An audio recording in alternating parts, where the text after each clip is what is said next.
We drove from Hilo over the saddle. Oh, was raining. Yeah, just like this. So most of the social media posts I've been seeing from people driving the corner for employment have said, leave the rain in Hilo, and it's been blue skies in corner. Plenty guys drive from Hilo, no? Yes, For come work, yeah. that's the way it is. And Pl- that, from Ka'u too, though, plenty of people drive. Plenty. The traffic is nuts in the morning. And that's why they saying, right, man, we gotta develop Ka'u, man, so people know they drive. What do you think about that, Keeks? Ooh. It's so hard on, I'm gonna be honest, when I was younger, I wish I never have to. I honestly wish I never have to move Mm. to make a living. You know what I mean? Because we never have a means when we grew up, when I graduated, the cow sugar went down in '95, and that was a main source of income, and it was nice to see all the parents come home around 3:30, and that's why we had a lot of involvement with the dads.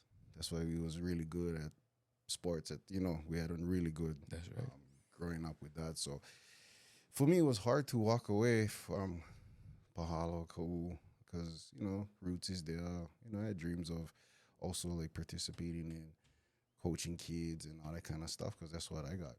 But What year you in grad again? '97, Yes, because if the final harvest, if that right? is the symbol, Yeah, then I think us Ka'u people look at the POW when end the final yeah, harvest. That was 96, yeah? yeah. Yeah, so man, I was in college at that time. I was away when that was happening, and I always think about what that must have been like because I heard this old Indian saying that said, when the men in your village have no purpose, your whole village becomes sick. Mm, And I can imagine how us Ka'u folks, we're not taught to be scared. right. Like handle, bro, right? We not scared, bro. Grab that Yeah, leg when you yeah. go hunt, right? Why you scared, bro, right?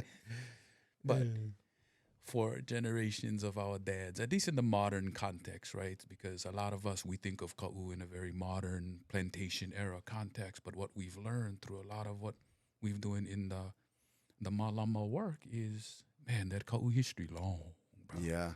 Way It- before that plantation. and that's what it is, like in the beginning, like I said, when I was younger, I wish I had a place to just go down the road, work, live there, no Mm. worries, live the life, because that life is a really good life.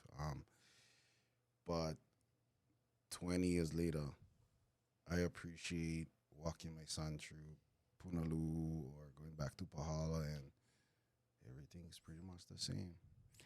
So you could kind of like show him where you grew up, and I'm torn between the two, man. I call them the medicine though, Keeks. I'm no longer torn. We had the hearing in Hilo last week. Right? And, I tell people that was part democracy at work, part political theater, and a real big family reunion. Just to see all the folks, Yeah. bro, and folks who may normally don't speak up, and no matter which side, right? Yeah. I call this one Punalu'u 5.0 or whatever. Man, there's been efforts to develop it, and it's certainly divided segments of our community in the past. Mm-hmm. But what I remember was just like you remember the old Looney Tunes commercial where I'm not cartoon where the coyote and the dog they watching the sheep and the guy and they boss each other. He boss up the coyote, but at the end they're like, okay, Sam, and they Yeah, check yeah, out and yeah. stuff. Well, I remember, man, people being on opposite sides, the Kapu Kau on one side and the Imua Kau on the other side, and largely factioned by plantation, ILWU, people who was afraid, man. When you think about those times, bro, and I think about my brother, my dad, dams, they were afraid, bro, of what the uncertain, plantation had been such the certain, what Right. we had known, What's a bro. certain? Yeah. And so they would be very supportive of any type of development. And this was not only Punalu'u. Let's remind people, bro, spaceports, the Riviera below Kahuku, the prison during the Yeah. Cayetano years, Yeah, yeah. I remember that. and the crazy thing, bro, I was a young boy at these hearings being against Aole, Yeah. and so I look back and I say, I wonder why I was so staunchly Aole. And it's so timely that the Bob Marley movie just came out. Yeah, I Man. watched It's the like, Bob. Yeah, I watched the Bob Marley movie. and I think about it, and I was telling my boy when we was driving over here today just how much Bob influenced me when I was growing up. I could sing all the lyrics, right, Yeah, and all yeah. like that. But when you look at it, man, that songs of freedom and resistance and oppression and all Yeah. these stuff, I could utter the words and all that stuff. And little did I know that my own existence was based on a lot of that lessons on colonialism and all those pieces that came with it. I was them. Yeah. And I would say things like, I'm from the plantation. I was proud of that. I was Yeah. plantation, but when I was up in the continent going to school, some of my black friends, if I say I'm from the plantation, they'd be like, from the plantation? Like, what you mean you from the plantation, bro? But for us, that plantation era got some good memories. Yeah. So Yeah. yeah. It's a good one for bring up. I was wondering about that too last week, how that went. Let's talk about that a little bit, Kiko. Let's talk about Punalu'u this time. So the other ones, right, was huge proposals, right? Just complete transformations of the coastline, of what that would be, what that would look like, thousands of units and employment and all that stuff. And so this go around is a much more smaller, scaled down version. The owner, her name is Eva. I've never met her personally, but all the people I've known who've met her and interacted with her, the reports come back that she's a good person. The community, she's done good things in the community, made good interactions, spent and invested in the community and all those things. She listened to the community, or at least the people who made testimony and all of that. She said, so she scaled down the resort and the plans, and certainly things like the restaurant that is very nostalgic to many of us, right? Right. Remember when my mom worked Punalu'u. I worked Punalu'u, bro. That was like my I was first. still like maybe 5, 6, I think, running around. Right. Last time I remember. Going to cruising in museums there. and stuff like that, right? Yeah. So the restaurant, things like that, certainly rekindles really good memories, I think, for plenty of us. So she listened to that testimony and all those things. So it's a scaled down version. Now this scaled down version, my brother, is 200 units of residential and vacation stays. You say, well, from 1,400 units to 200. Yeah, that sounds good, right? Okay. So why am I still Aole? I tell people I hover between Aole and a very guarded Kanalua. And in Hawaii government, Kanalua is an accepted answer, which basically translates to needs more information. And I don't need more information on the resort, but what I say is I'm always open to more information because of change. Right. And change itself, right? We're not going to stop that. That one always going to happen. So we got to be able to talk story about some things. Now, the 200 units, I tell people in my reasonable mind or in the employment mind or the ILWU mind, that's part of my DNA too. I say, well, 200 units, the jobs, right, the 200 units. But in my Ka'u spirit mind, the one that need to breed Punalu'u and the one that walk on the lava and still get scars like you on our legs and all like that, that spirit go, 200? What? Right? Yeah. 200. So the example I used in my testimony was in 1965, the Rockefeller family, very rich, New York, bro, proposed to build the Mauna Kea Beach Hotel here in Kona. And they got approval from Ohanas and Paniolo and Kupuna and much of those things, the boxes you got to check, bro. And they built the Mauna Kea Beach Hotel. Till today, man, those rooms, 10,000 a night at least, right? It's a very exclusive hotel. Yeah. But if you look down that coastline now, bro, right? So I look at these 200 as being okay. That's kind of what I was thinking. Okay, right. So I say, yeah, so I'm not going to resist and say, yeah, all those things, those jobs, all that stuff. Yeah, I get it. I appreciate that. Yeah, so we see the Ka'u kids. We like the Ka'u kids be able to stay. And yeah, I get that, man. But being someone from Ka'u, and I tell people I've lived in economic exile like you, my brother, for going near 30 years. I say every time I go back now, there's this medicinal quality almost. Yep. That refreshes me, that that gives me power. And it's nothing new. It was always part of mama ka'u. Ka'u means the breast, the nurture, it's always been there for generations of people, but who feels it knows it, like Bob said. Yeah, we feeling them now because we got ohana, we got kids, we got careers. And every time we go, quote unquote, back, we feel nurtured and refreshed. And so that's kind of why I'm aole, But, Yeah. That's what I was thinking too. I don't know if they're gonna add one, and then maybe now we're gonna add on some more, and then later on some more. Next thing you know, Kau's gone. Well, you think the way Hawaii in itself is framed, yeah, Kiko, you think about what are the things that rule Hawaii? What are the things that control the narrative in Hawaii? When I say control the narrative, I'm saying government, money, and all those pieces like that. Courts, laws. I always talk about 5 things that control Hawaii, and almost immediately, people are going to think visitor, yeah? Visitor industry, We went from a sugar economy to a visitor economy. When the reality of it all is, the visitor industry provides jobs, many jobs, but those not jobs going buy you one house. You might have to have two of those jobs probably to make a go on our island nowadays. So jobs-wise, they provide plenty of jobs. The number one leader in Hawaii that rules in Hawaii is almost like anywhere in America, and it's construction, yeah? And not necessarily construction of neighborhood homes, but we talking about railroads. Wherever they go, right? New wings to the airport.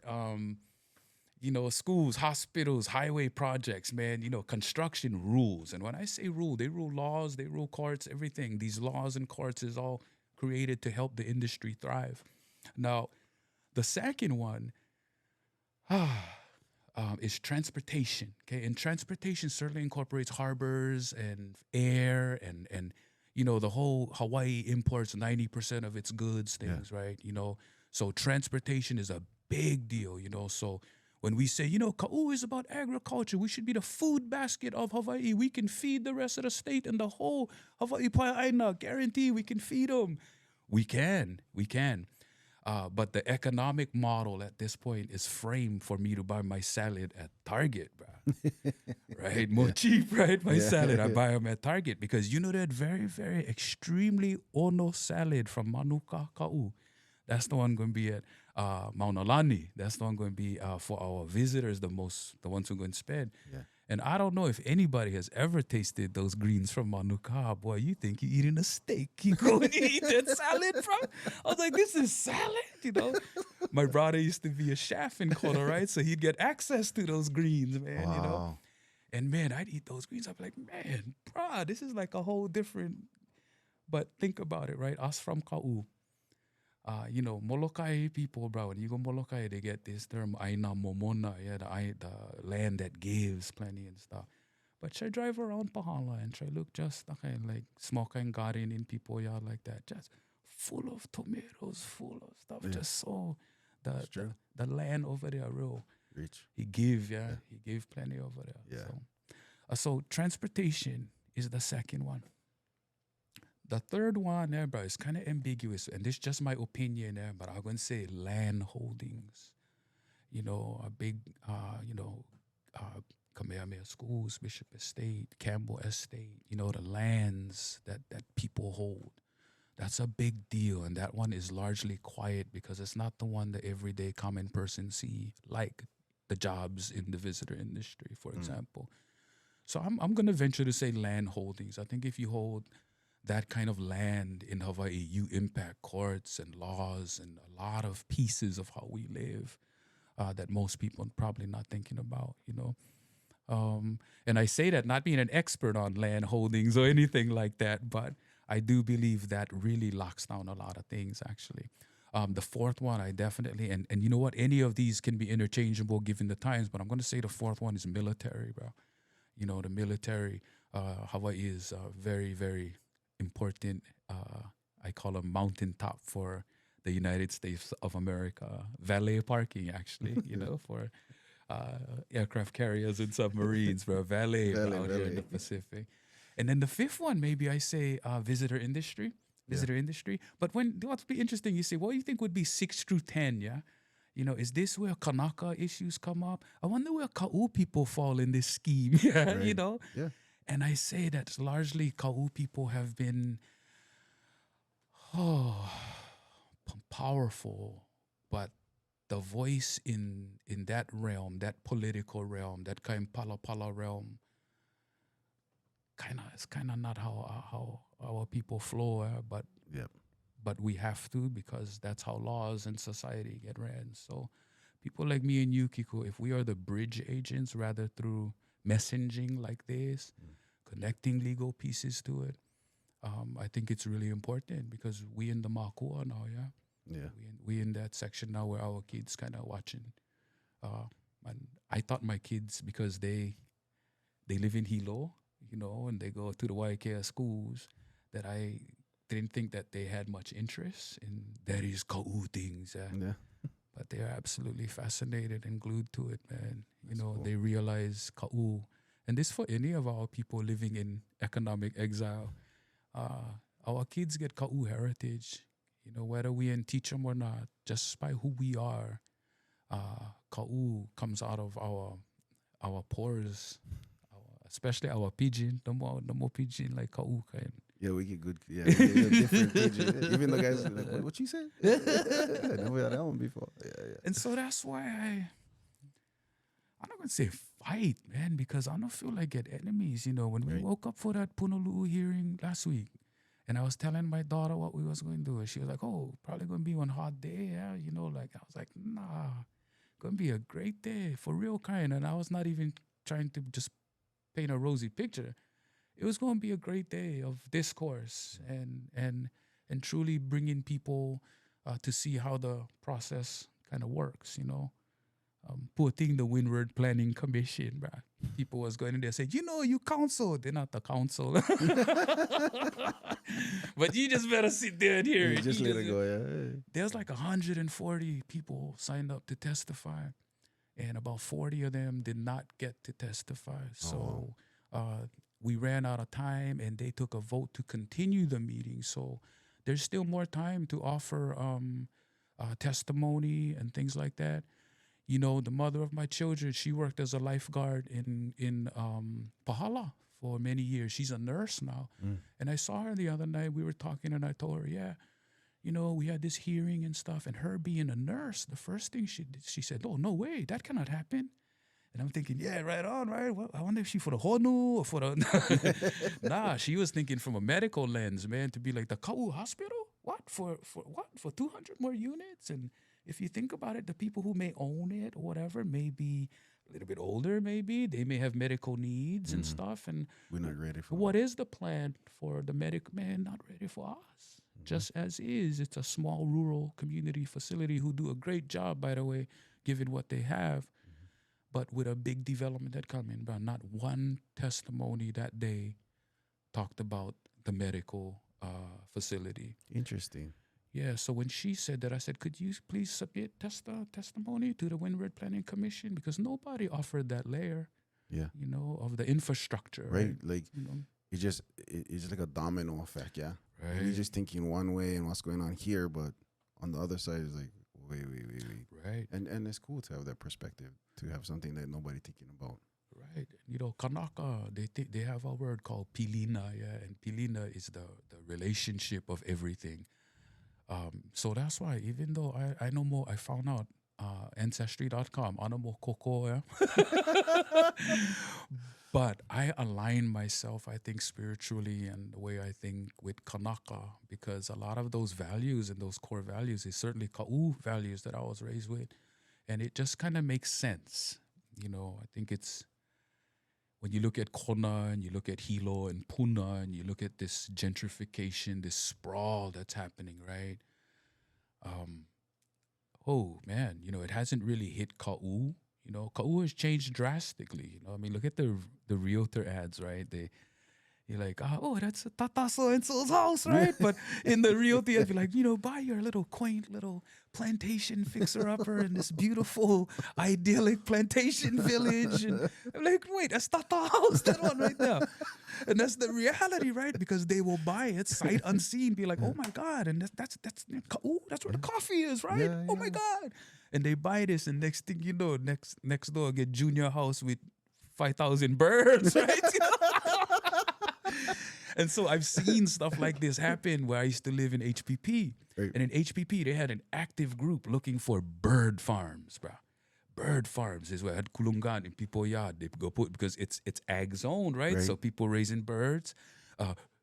Roosters, by the way, okay, when I say birds. And so whether people go and complain about the roosters crowing or what have you, they've said these bird farms. And so people who move here, what have you, people keep moving and stuff. Yeah, that may appear as bird farms, but should I drop that term in Pahala? Yeah. Do you have a bird farm, Tata? It's almost absurd through our lens, right? Yeah. But these are real things that happen as people move in the place. And that is gentrification in the most smallest type of ways. No, they didn't build a Best Buy at Mizuno store, bro. But small type of ways, right, begin to impact. So when I gave my testimony that day, I said, I testify today on behalf of Ka'u's greatest endangered species. Because people was talking turtles, bats, all that, right? Plants. I said, and it's Ka'u people themselves, right? That hum, that vibe that created us, bro. That is nurtured and healed and refreshed by these very raw, barren spaces. That is it. That is, yeah. And to someone who's looking at it through the economic lens, that will be as absurd to them for me to say that, right? But I think we have years now, and there's many more of us actually from our generations who's beginning to realize that rather they're in the military, they've lived away, they raised their kids away. Every time they come home, and it might be even for a funeral or graduation or whatever, you don't need to tell them one thing, bro. You can see it in their eyes because they either came from Konowe or they came down by the ford and all that. Yeah. And they knew You didn't know? Yeah. that DNA begin to wake up, man, and play that some place when you live in certain places, yeah, milk more cheap or eggs more cheap or whatever. But there's that part of your Ka'u magic that kind of go a little bit dormant, because you have to just to survive, right? Yeah. But when you go back and it just kind of wakes up again, It's just kind of what I'm saying. Like nowadays, when I go back, it's just more so like as I get older, it's like, well, I just start thinking, just reminiscing how I grew up, where I grew up. I just imagine us running around, you know what I mean? Just how life was, and it's like it brings back because like you say, you dormant that when I live in Kono and I used to be living in Hilo, like you gotta kind of like shut that down a little bit and just kind of move with what's going on. You know what I mean? That's true, man. And then, I'm guilty of it too. Like, I forget, to be honest, especially like in my 20s and my 30s. I'm all about just trying to make it, Mama Ka'u remind though. And she reminds me. Now I go back to yeah. Sailor boy, bro, your beautiful, beautiful son, man. Uncles like me, we observe everything, right? Yeah. And to see there's a big a native piece to that boy from his mama side, right? Because I know it forces daddy to constantly now visit his own roots and the places that produce him and the cultural symbols and the cultural values that produced us. Yeah, I mean, you realize, wow, our kids, bro, wow, what a mix, they have, bro. What a mix, because my kids have a mix from their mama side and they look their daddy's side. And I'm not just talking ethnically. I really think about the heritage and that vibration that produced me in Ka'u. And where I take that. We take that with us. Whether you're brother, you've been so successful. I told my son driving over, man, this Uncle Kiko, he was one of my students actually when I first met him, but his family, his Ohana, I know him long time. I know his Maracais, all that stuff. He's been very, very successful. And Kiko, this is the first time I've ever done, bro, one recorded mana'o. Oh, that's cool. Like this. And I couldn't think of anybody else who I wanted to be the first one as you started building your little space. And so I'm Thank you. grateful. I'm thankful. I hope maybe we do more. Oh, can. Because I know I threw some other topics at you that maybe we're not even going to get to today. But Ka'u is so timely, and Punalu'u and our heritage and our things that we're connected to is so important that I know, man, we spend the whole time talk story, that kind of stuff today, bro. Yeah, no, I mean, that's one of the reasons why I made this too, is to give a voice, It's a wonderful space. I hope more people come sit in this chair and share mana'o, especially as it relates to some place that's very, very, very dear to the host of this space. Because something tell me, Kiko, guitars in here. Kiko is not drawing Ka'u boundary lines. Gonna get a lot of people in this room. But I know when the Ka'u folks step in, it's a little bit different hum when they walk in. I know you had Oats in here one day, and that kind of reminded me, I like go sit in that chair, man. That's where I wanted to start. Honestly, I wanted to start where I'm from. Yeah. So like people from where I'm from, that was the most important for me. So Oats was my, technically my first guest in here. Yeah. Hope he's doing well. I hope everything going well with him personally, and also like the kids that he helping down there. That's awesome. He stays in my prayers, man, and I know you watching, my brother, we love you. Just to see that gym, the programs in there, basketball, volleyball. I tell him, man, I have every reason to believe we have some banners coming eventually. Coming. We got the pieces in place that's working, And when I watched Kohala, bro, this past thing, and you watch how they just, usually there's this stigma, right? And that, now I'm not talking about when West them won it with Hilo High, but a lot of times the BIF would go to the state competitions and maybe first round, we represent, we out. But to see some of these kids now, be it Kohala's basketball, Konoaina's basketball, and women's basketball, a lot of other athletic programs actually show up on the state stage and act like they've been there before, bro. Yeah. I like seeing that, bro. You a sports guy. What do you think, bro?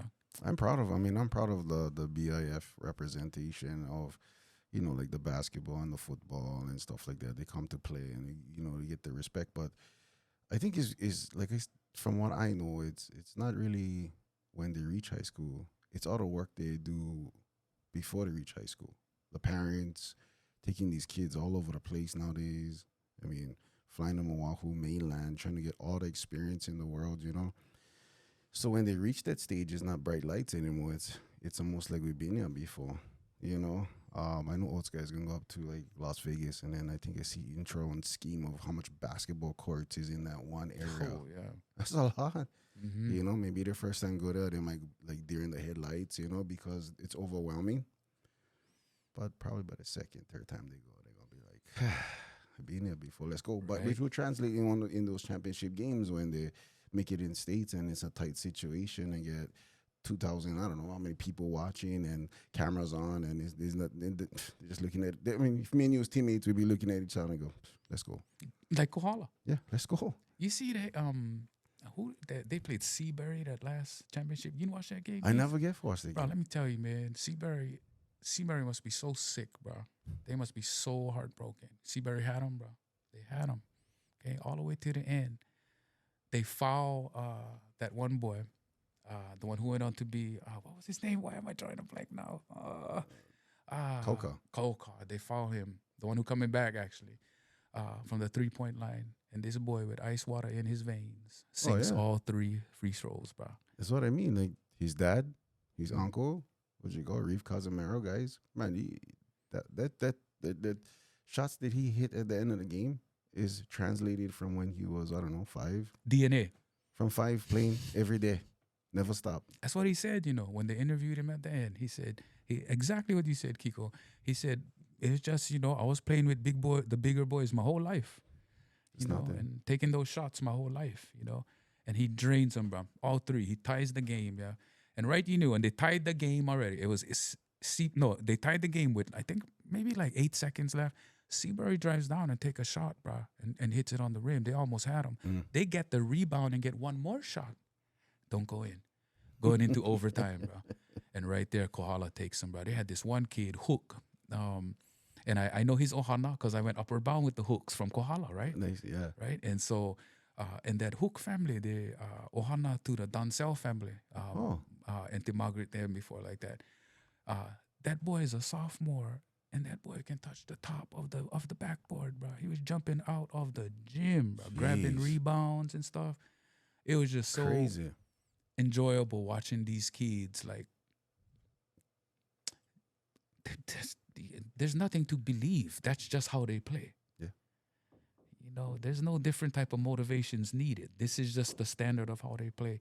And so I know we can develop our standard in Ka'u, 100%. right? Just based on the 100%. grit and the people. It's different things. You know, people say, if Kohala can do them, Ka'u can do them. Yeah, absolutely. But think about it. Ka'u has very different challenges. Right.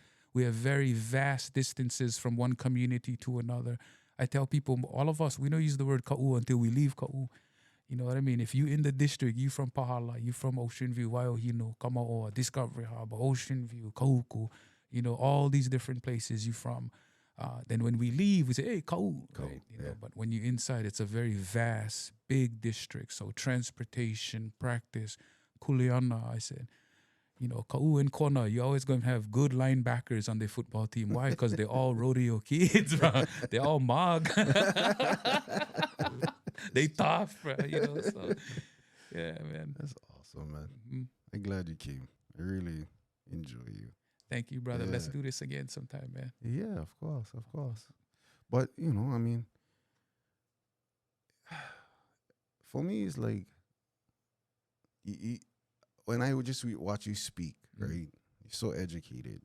Hmm. Honestly, like, I'm not that educated. Like you could say the Hawaiian name and give the meaning towards it, like that, like Mm. nothing. So, what made you so motivated to be so educated the way you are? Oh, what a question. I think trauma and misery and challenge in my life, you know, there were things that had happened, you know, when Swingy was young that impacted him as a grown man. And I think trauma impacts a lot of men in different ways. And for me, it motivated me to achieve, leave. You know, I left right when I was 18. I went Washington State University, bro. Mhm. Why? I don't know, bro. It sounded good, you know. Hawaii people went Washington. I knew I wanted to go to the mainland, bro. You know, I never went mainland before that. You know, my kids they lose count already how many times they've been to the continent, right? Or Right. traveled on a big plane, right? Yeah, you know. yeah. For me, man, I left the state when I was 18 years old to Washington. I tell people the story of I didn't know you could check your bags all the way, you know. So I picked up my bags in Oahu and walked them to the international side. And in one bag had on 25-pound bag rice. The other bag had on rice cooker. Bro, it was so classic, right? The important things, right? I remember, bro, you know, we had that packed. And I remember my mara go barato me as soon as I get on the plane. Hey, you know, here for you a little bit. Because they couldn't, you know, just write the check too. Right. It was dependent on financial aid and all these stuffs like that. But in their own little plantation, beautiful way, bro. You know, that barato, right? Yeah. You know, you know, and make sure you're okay, right? You know, that's that kind of stuff, bro, right there that I look back, you know. And I remember going to Pullman, Washington, bro, which, if anybody know, lies in eastern Washington. Very different from Seattle, okay? The nearest big city is Spokane, about 90 miles away, I think. But you're really in this place called the Palouse, which is America's wheat belt where they grow wheat. So as far as your eyes can see, just these rolling fields of wheat. Small little town with a major university. So maybe imagine 20,000 university in a town like maybe Honoka or something like that, right? Major Pac-10 sports would come through, major concerts this small. So I had a wonderful time, bro, my freshman year. But my grades, my grades spoke otherwise, okay? And I transferred my second year to Northern Colorado, University of Northern Colorado. And so I had all the right things to say too, you know, Kiko. I tell my parents, man, you know, the major that I'm at, we're gonna save a few $1,000s by going there. Oh yeah, Auntie so and so live in Denver too. Remember her? Oh yeah. But I went there because her name was Ronnie. And it was so funny because, bro, at that time Bobby Brown had that song Tenderoni, right? Only tenderonis can give a special love. And I was like, speak, Bobby, speak, bro. That girl made me move to Colorado. But that didn't last too long, man. But I think about the blessing in disguise because I stayed there for a while. And a big thing that happened for me, Kiko, is I joined a fraternity. And the fraternity I joined, I knew nothing about fraternities or sororities other than movies like Revenge of the Nerds or Animal House. Yeah. So I knew nothing about fraternities and sororities and stuff like that. And when I was at Washington State, I met this brother, Popolo brother from Kona, bro. His name was Paul Howard, bro. Paul, if you get to see this, aloha. Nice. Paul is a member of Kappa Alpha Psi fraternity, which is part of what's called the Divine Nine, or the original historically black fraternities and sororities. Okay, so Paul was a Kappa, and he had a brand on his arm that was a diamond with a K inside. And I was like, wait, this brother from Kona. And I was like, bro, what is that on your arm? Right? He was like, it's for my fraternity. He was a little bit defensive of my fraternity, right? I was like, what that about and stuff? So as we got cool and stuff, he started explaining. I was like, wow, that is cool. I met some of his brothers, like, oh, that is cool. And kind of as a young, influential, bro, first time on the continent, brother, meeting friends and all like that. I was like, I might be interested, right? Yeah.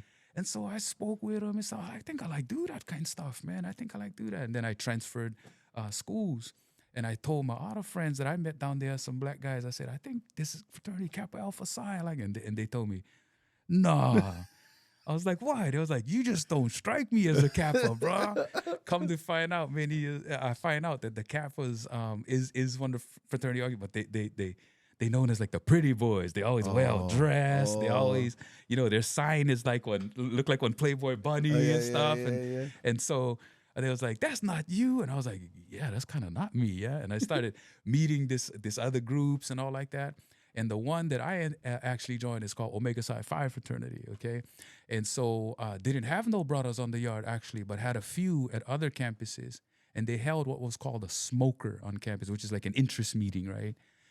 And so they said, oh, you got to wear one suit, though, and you got to wear a tie, right? But I never had no damn suit or tie or nothing like that. So I remember borrowing one suit from somebody's uncle or something like that, but was long, came really long over here. So I kept pulling up my sleeves and stuff like this, right? The funniest thing, bro, was that the tie was probably way up here.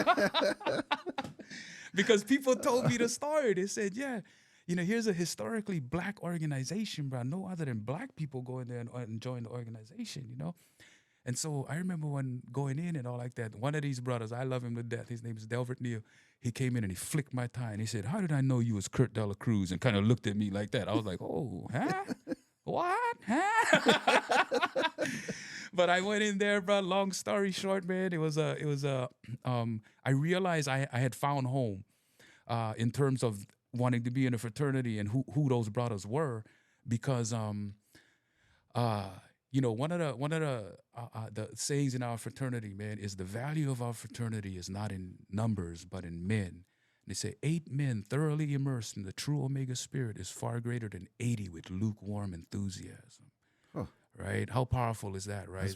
I knew when I saw fraternities at Washington State, man, they had fraternity houses. We have 150 members living in the house, bro, all this stuff. And I knew that kind of wasn't my vibe. I think us Ka'u people, we kind of, we're not just going to jump on stuff or whatever, right? And so when I saw these brothers, but here's the one that got me, Kiko. The brothers that I did see, bro, they sat on student government. They ran the student activities council. They could be out partying the night before, but 8 o'clock in the morning, they in class.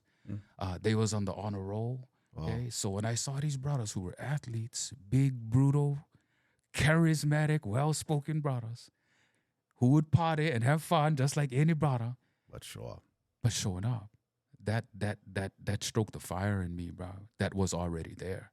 Wow. And that stroked the fire in like you and why me and you connect, because we believe in that fire of being versatile. You know what I mean, man? Yeah. And so I got in the organization, bro. First brother from Hawaii, first ever member in 1990. So now when I travel, I'm a Wow. 90 bro, man. I travel any black campus, anywhere up there. If the brothers meet me, the young brothers is taking care of me. They honoring me, who I am, That's so cool. because I've always been present. And when I look at it, I remember I went to Virginia once, bro, and one of my brothers from Virginia State, I had told me, bro, I cannot wait to take you visit my family, bro. They gonna trip. And I said, why they gonna trip? He said, because this is the true testament as to Omegas are born, they're not made. And I said, okay. And and it makes sense. So many of my brothers in my organization, bro, we're teachers, we're coaches, we're pastors. So many of us is in the uplift business, bro.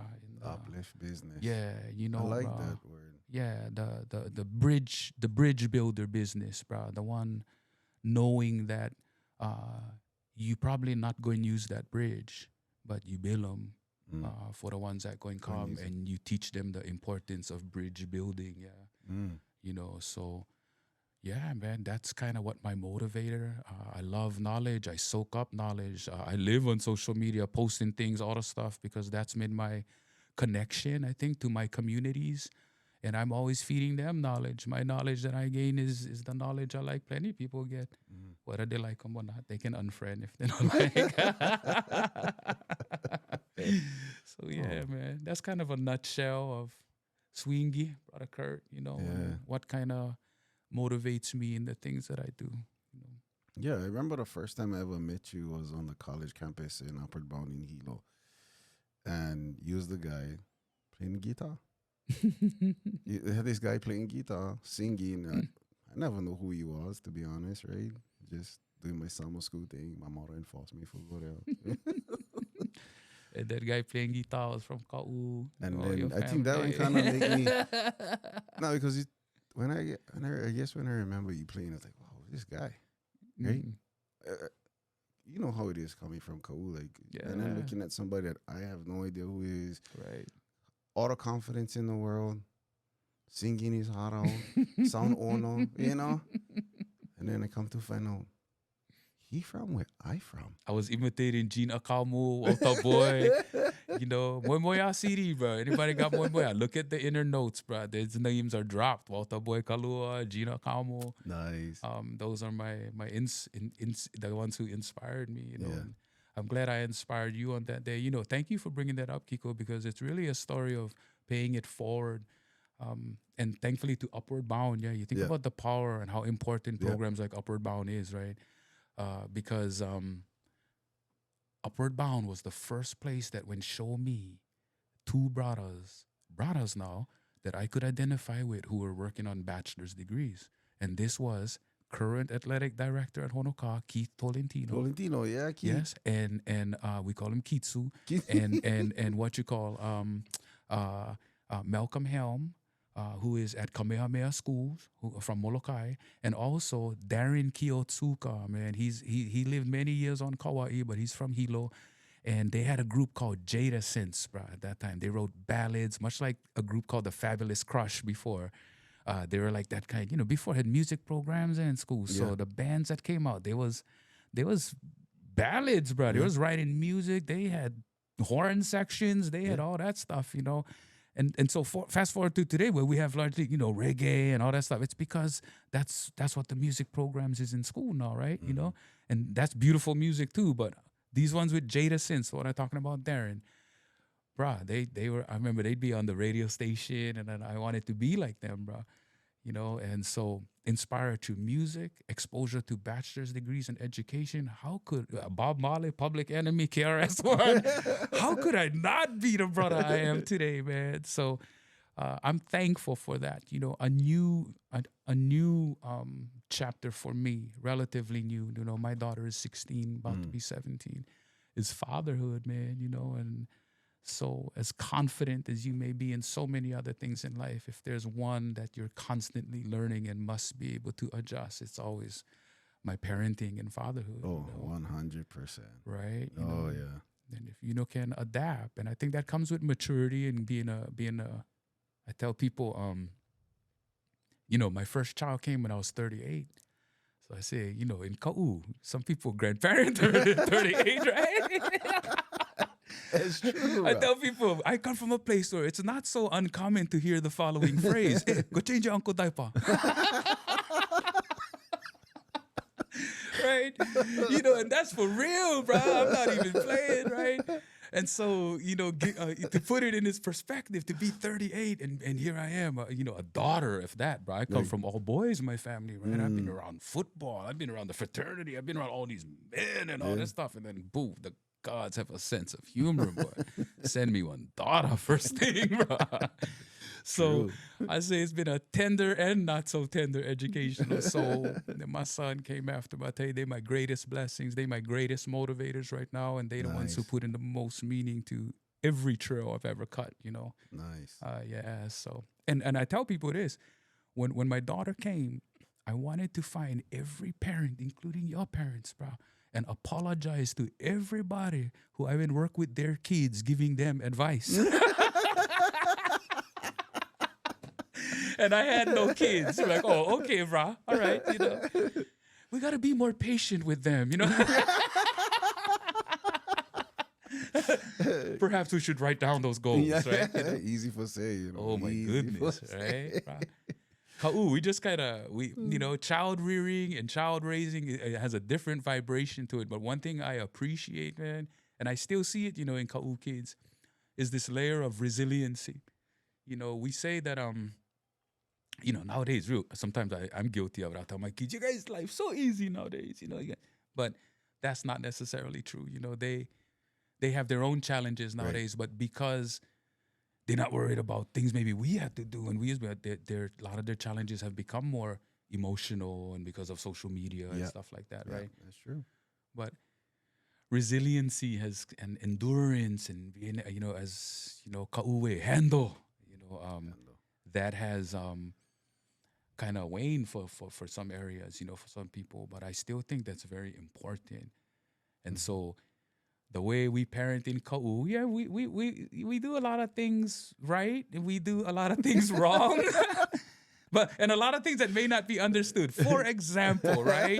Destre, my good friend Destre. Destre is so observant. Destre told me this one. He said, in Ka'u. No, he said, in anywhere else, if a kid is climbing up on something, we might say, you better get down from there. You can fall. Oh, my goodness, right? Ka'u parents will go like this. They'll tap the ara down and go, try watch.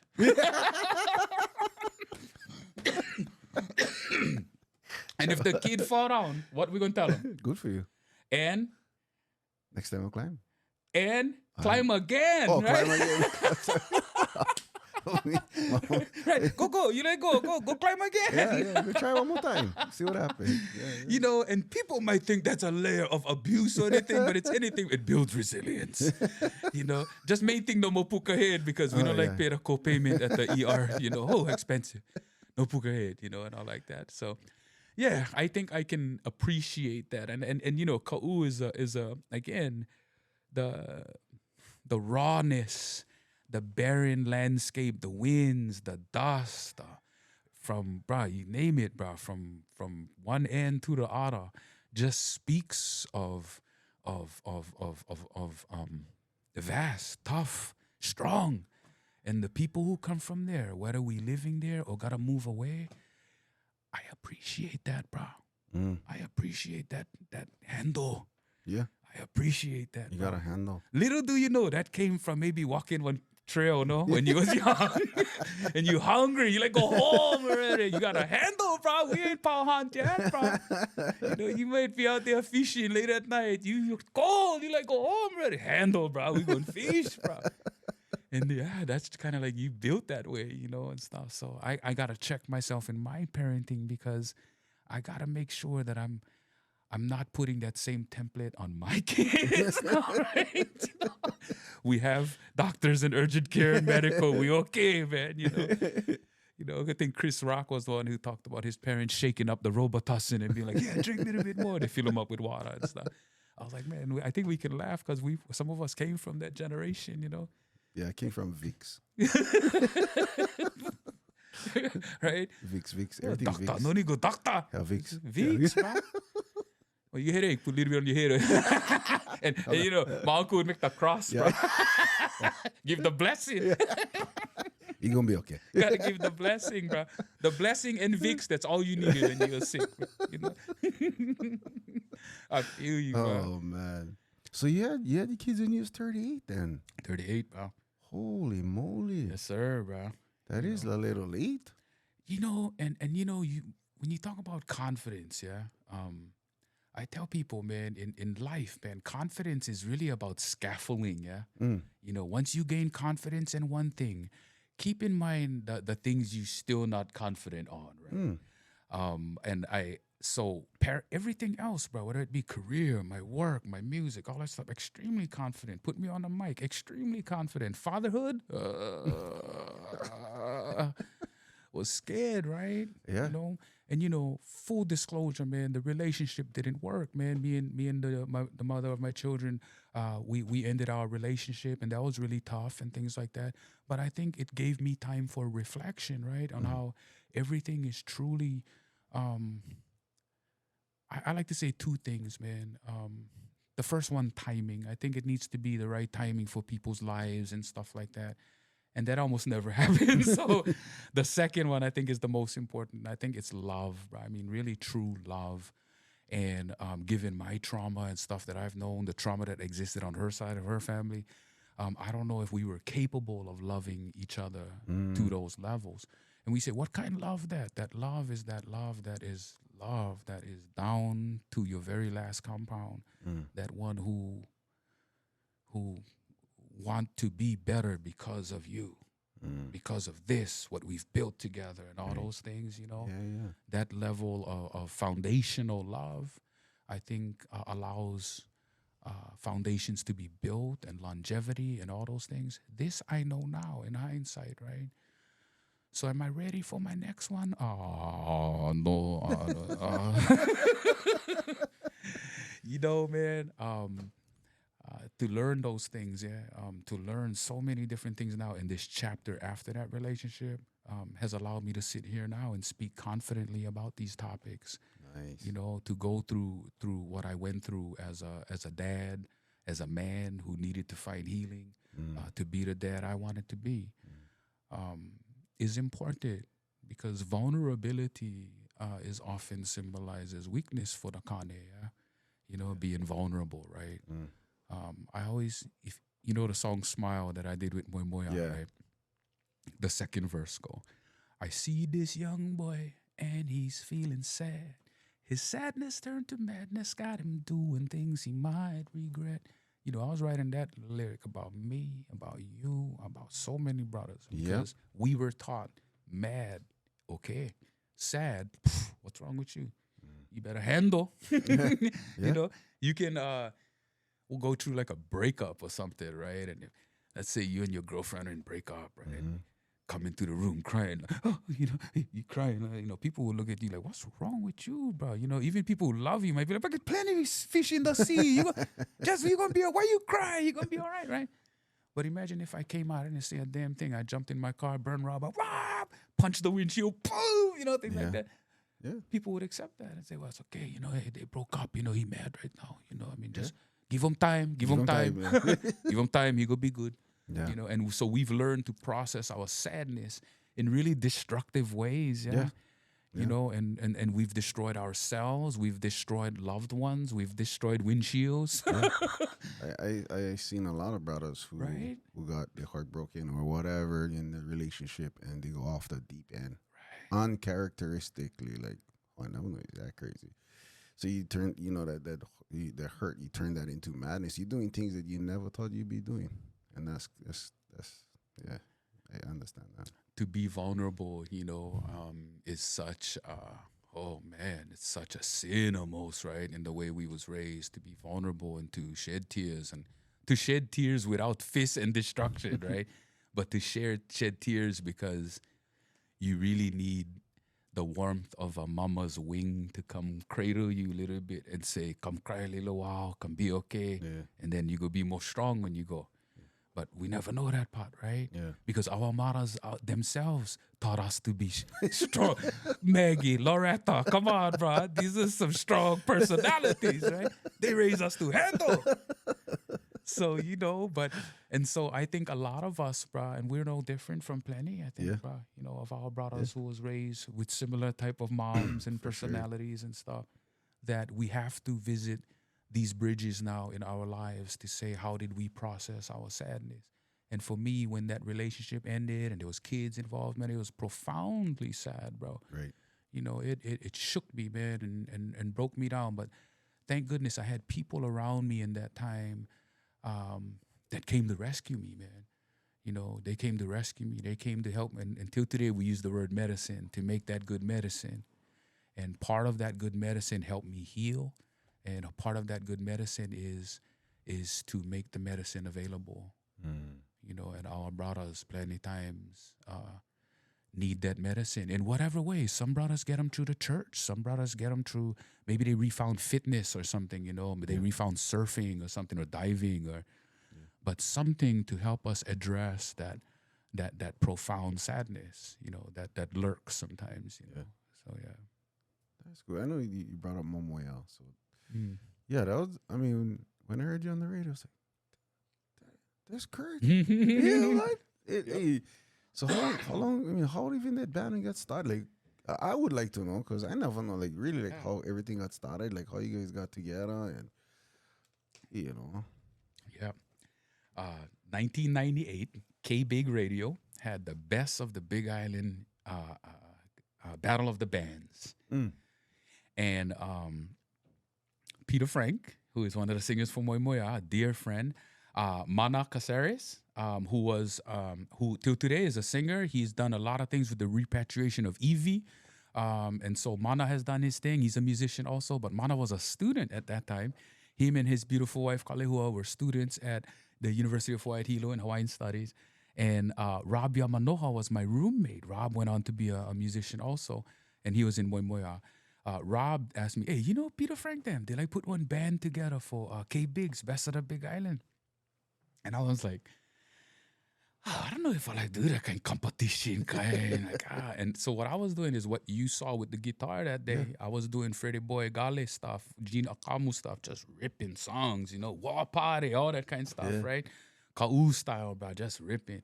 And there was part of that style that Rob was like, hey, maybe we should go jam. We should go see with these guys. And because I knew it was a kind of a unique style, bro, that we had down in Ka'u. I mean, we could have 3 strings on the ukulele. We're gonna make one freaking jamming ass song, bro. That's just how we roll. So I kind of rethought things. I was like, man, why being kind of stink ass about it, right? Nah, go, bro. Even if just to meet other musicians and stuff. And so I went up to Peter Frank and Mana's house that night up in Kaumana, and Orlando, the drummer, they just found Orlando, bro. We didn't have a drummer, right? So Peter Frank tells a story. He said he was in English class in Kanakaole Hall, and he said Orlando, I guess, was in the back row, and they started talking. He was like, yeah, we're making this band. We're looking for a drummer. And Orlando said, I drum, right? He's like, hey, you come, shoot. So Orlando comes. And one thing I always loved about Orlando, man, Orlando traced roots to Oakland, bro, okay? And Oakland, man, what a bastion of music, right? Tower of Power, the Bay Area, all that stuff. And you being an athlete, Kiko, you going to understand what I'm saying. He a lefty. Okay, and lefty is always a little special, right? Yeah. So when he was cracking beats up there that first night, I knew, I was like, holy crap. I was like, this the kind of people I've been looking for, because I was down with that hip hop. I'm in the frat. I've been around black music. I've been around all these things. And I said, how can I merge that back here? Thinking I'm so unique, right? Only to find out that I wasn't unique at all, Big Island Conspiracy, Skippy, one of them, all the brothers who came back from the Vietnam era, bro, they was influenced by Jimi Hendrix, James Brown, all that stuff, including people like Malcolm X, including people like the Black Panthers and stuff. And that's why they came back here and realized, holy crap, we being bamboozled over here as Kanaka. So, you thinking people like Polikapu, they came out of the Navy, Vietnam era, all that stuff, influenced by those musics, those artists, all that stuff. Bruh, it was in my veins already to form a band that was going to make their own music called Moemoelutionary music, bruh. Right? And so that was very intentional. We didn't want to be like, sound like, act like, or do any other what anybody else was doing at that point. And all due respect to who was playing music at times, right? 3 Plus. In Hilo, we had KK Boys, Sudden Rush. Yeah. Wonderful, wonderful stalwarts of the industry, bro. People, 10 Feet. Ekolu was kind of just getting going at that time, but Natty Vibes, original Natty Vibes with Penny and K10 and all them, bro. Ukla the Mock. Ukla the Mock was almost like fringe, like us, though, right? So whenever we played Oahu, we'd play with Ukla and stuff like that. Not necessarily the KCCN birthday bash, but we always prided ourselves as not being or sounding like any other band, right? So people would ask, what kind of music you guys make, right? So if you listen to the Moemoelutionary, you get a brief little exchange between me and Skippy where he's asking that, what? Moemoe, like sleep. And so we talk about that and we say Moemoelutionary music because when you listen to us play before, man, you got everything from Latin to hip hop to Hawaiian to reggae to had all these different things going on, And I think I know that's what made us special. And I know that's why the music still hits till today. KWX still plays Smile. Yeah. They still play A Tumbling Down. If anybody interested, if you go on SoundCloud and Google Moemoelutionary music, Moemoe, Moemoe, Lutionary, Moemoelutionary music, you're going to find the whole Moemoelutionary CD on there that you can listen to. And I'm proud of it, man, till today. It was a great, 2008 it came out, I think. So it's been out for a long time. But when you write good music, get one track on there called Hilo Rain. And really, it was me on a brand new digital recorder where you could hear everything like these mics, right? And I was living up in Kaumana, and the rain was just coming down, bro. And I went out there and I just recorded the rain, about a 60-second clip. And the Iraq War was happening at that time. Okay. And I knew it had brothers being sent over there. So I said, when this CD make it to the deserts of Iraq, I hope this rain, this 30-second click of rain, they can close their eye and think they stay Kaumana.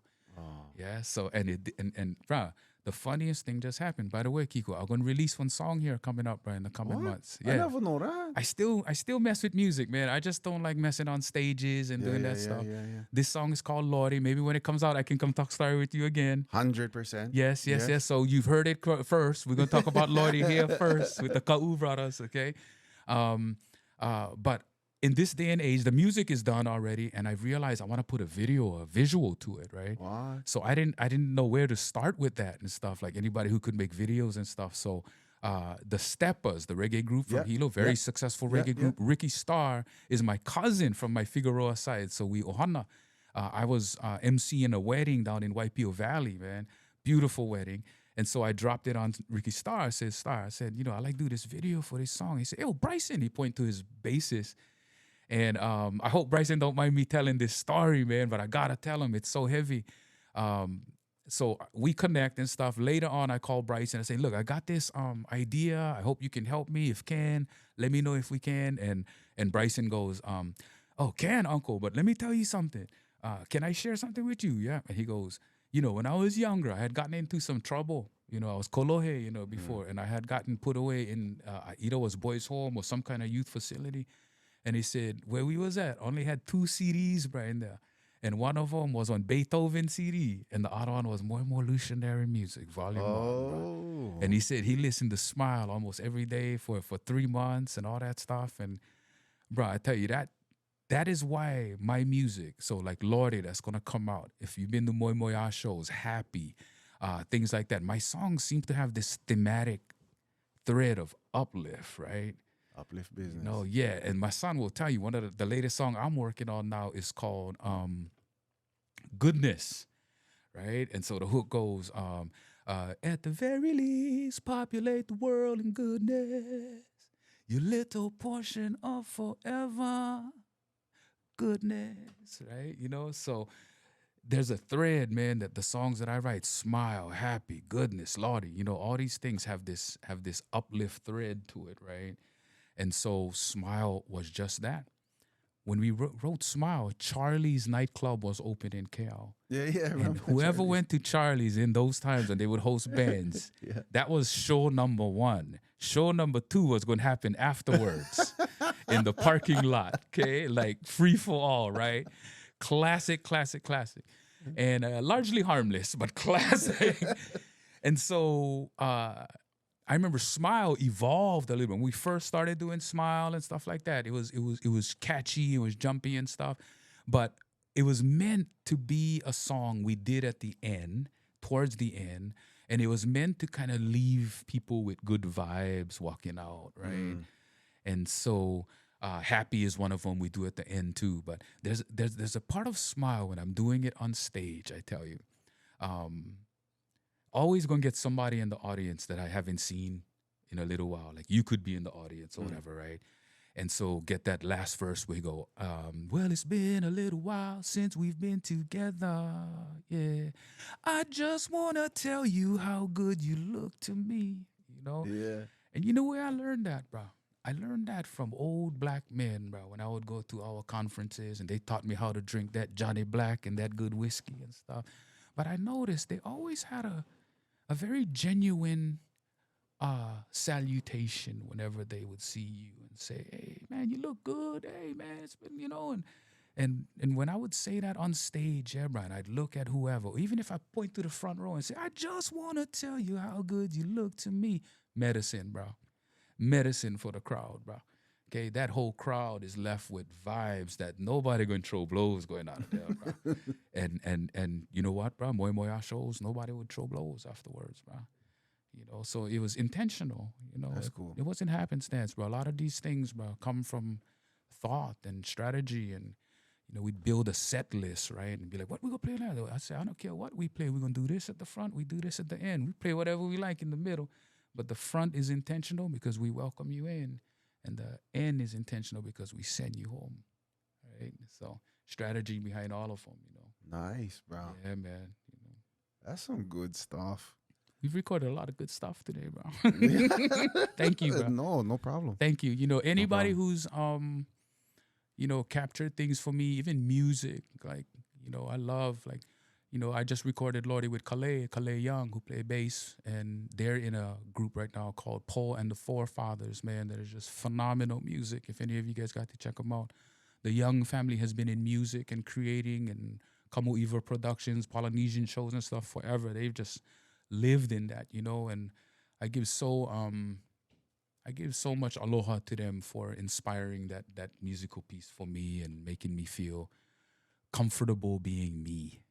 I've been in studios when I first heard myself on the headphones, like, whoa, seeing big production facilities, whoa, and just being like deer in the headlight stuff, but Calais never told me things like, "What is that you said?" or "What chord is that?" He always like, "Whoa, whoa," and he always inspired, always move forward. And I needed that because I think my music has that common thread, and that thread comes from emotions, come from history and stuff. And I think when I meet somebody who not on board or who giving me a break, maybe you should write this lyric instead, or maybe you should change that chord. Maybe you should. I crawl back into my creative puka, bro. I'm kind of like, yeah, I hear you. You're a 30-year producer. You know what you're talking about, but you're missing the vibe that I hold inside my now for that song. But Calais, we're working with him, man, I've never gotten that. So a lot of my great songs, man, that I've written that have come out, Calais Young has been right there. I give him full credit for inspiring it and making them come to life. A lot of those things, man. That's important. Artists can be really sensitive. Yeah. That's their shit, right? I mean, Erica Badu said that, right? I don't mean to be sensitive, but I'm an artist, and I'm just sensitive about my shit. Right? I thought I can relate, man. So. Oh man. Yeah. Any last words? Any positive? Any uplifting? I still love uplift. Uplift business. Uplift business. Bro. Yeah. Any uplift business for us before you leave? Yeah. So this one, you ever remember growing up and the aunties may tell you "homo nau nui," No. "homo nau nui." Like I would hear this in the lunch line and stuff like Nalehu school, bro. "Homo nau nui," man. You be patient. Get back in line. "Homo nau nui." You know what I mean? Be patient. So people tell "homo nau nui," but what I realized that was just the pidgin Ka'u version, or the way Ka'u people spoke Hawaiian. Because I never downplay that too to say, "Hey, they didn't pronounce that wrong." No. That's just the way Ka'u people pronounced it for generations. I'm not going Who me for tell them it's not how for pronounce them, right? But what I've learned is the pronounce what they was trying to get at was the ho'omanava nui, patience, or being calculated, in how you step or whatever. Ho'omanava nui. And then Skippy, man, I love Skippy. He always give me ways to look at things differently. And Skippy told me, and this Skippy Iwane, he's related to the Kanakaole Ka'u family. And we could do a whole show on Skippy. You might want to have Skippy in here one day. But he told me probably the most profound interpretation of Ho'omanava Nui. And he said, it is your portion of forever. Okay. And I said, okay, your portion of forever. So you think about forever. The concept of foreverness is super huge, bro. They say the universe itself is 14 billion years old, or whatever. Say past, present, and future. That's too big for my human brain to wrap itself around. So your portion right here, whether you live 30 years or you live 100 years, your portion in that grand scheme is pretty brief. Mm-hmm. Not even one blip.